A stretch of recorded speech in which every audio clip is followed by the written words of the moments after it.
გახმაურებულ საქმეში ბრალდებული ადვოკატის სასჯელ აღსრულების სამინისტროს განახსნა განმარტებებს ითხოვს. ბიზნესმენ ავთანდილ ადუაშვილის მკვლელობისთვის გასამართლებული კობა ყურუა მეშვიდე საპყრობილის ადმინისტრაციის თანამშრომელს ცემასა და გაუპატიურებით მუქარაში ადანაშაულებს.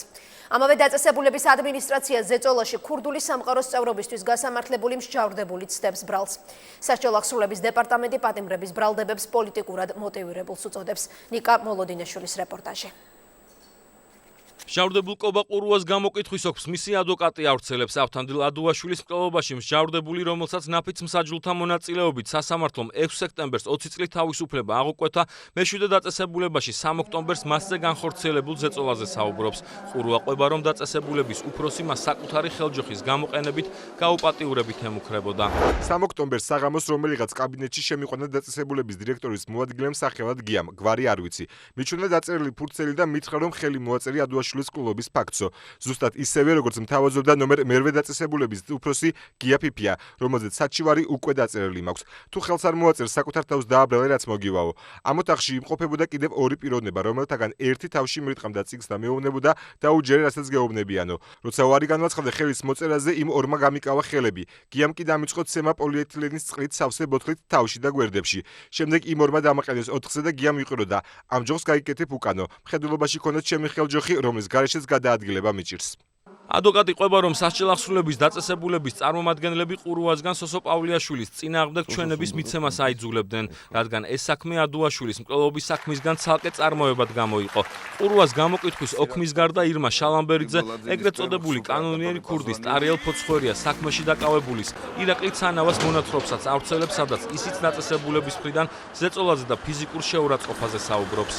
ორივე ერთნაირი პროტესტის ნიშანი, სხვა გზა არ ჰქონდათ, ვერანაირად ვერ გამოხატეს, რა გაეკეთებიათ, საჩივარი აღარ წაიღო. სოციალურმა ჩემ თვალწინ დახიაო, თანავამ ასე მითხრა.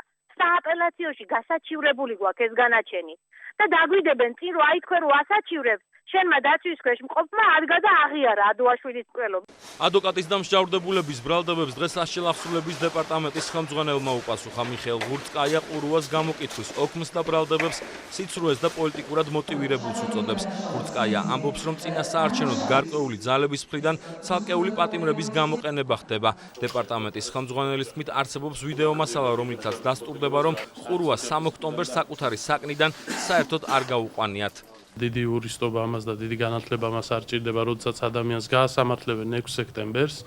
დამთავრებული არის საგამოძიებო და სასამართლო ყველა მოქმედება, მას აქვს მსჯავრდებული სტატუსი და ის ადამიანი ამ ადამიანს 3 ოქტომბერს არავინ არ მოსთხოვდა ჩვენებას, აღიარებით ჩვენებას.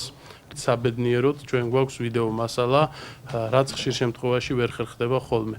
თავიდან ბოლომდე ამ ადამიანის ცხოვრების ამსახველი ვიდეო მასალა. მიხეილ ღურწკაიამ დღეს ასევე ის ფოტომასალაც გაავრცელა, სადაც მისი თქმით კარგად ჩანს, რომ ქურდული სამყაროს წევრობისთვის გასამართლებული ირაკლი ცანავა წინააღმდეგობას დაწესებულების თანამშრომლებს თავად პროვოკაციის მოწყობის მიზნით უწევს.